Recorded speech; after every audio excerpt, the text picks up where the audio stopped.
Je vous présente Nokia au GITEX 2026 ici à Marrakech.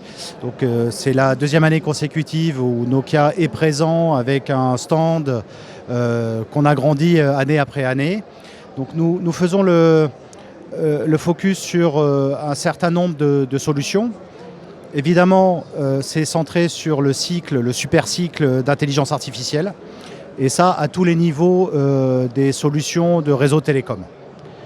On a deux approches sur les réseaux IA. On a l'IA pour le réseau et le réseau pour l'IA. Donc on dimensionne nos réseaux au niveau de toutes les couches, que ce soit l'accès mobile, l'accès FTTH, les routeurs IP, la fibre optique, la couche de sécurité, pour servir les data centers et les interconnectés, pour pouvoir développer l'industrie IA au niveau de l'inférence et au niveau du training.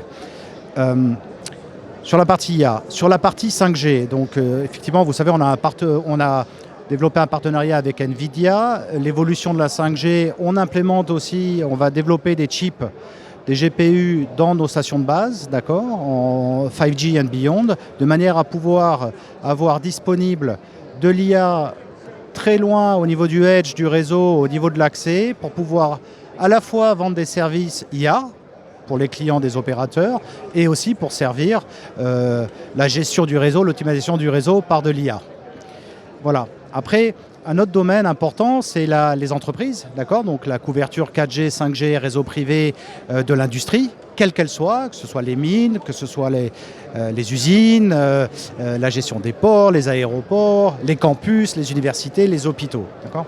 Beaucoup de solutions, encore une fois, mais un phénomène qu'on montre ici, c'est ce qu'on appelle le Passive Optical LAN, c'est-à-dire que petit à petit, on remplace les solutions qui couvrent les campus par des solutions cuivre, Ethernet, directement par des solutions fibres. Donc, ce qui fait économiser bien sûr de la consommation énergétique et donne un plus haut débit et avec une plus grande, avec des solutions plus robustes. Au GITEX 2025, nous avions signé un partenariat avec le ministère de la Transition digitale.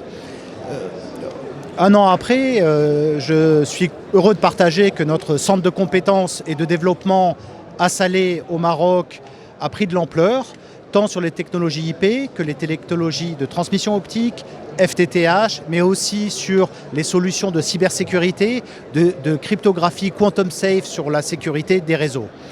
Dans le cadre du partenariat avec le ministère, on avance dans la formation des talents marocains. Plusieurs centaines de talents marocains ont suivi une formation au Maroc sur nos centres. 50 ont été qualifiés international et certains embauchés. Voilà, donc je suis fier aussi que le MOU qui avait été signé porte ses fruits et avance depuis ces 12 derniers mois et continuera à avancer.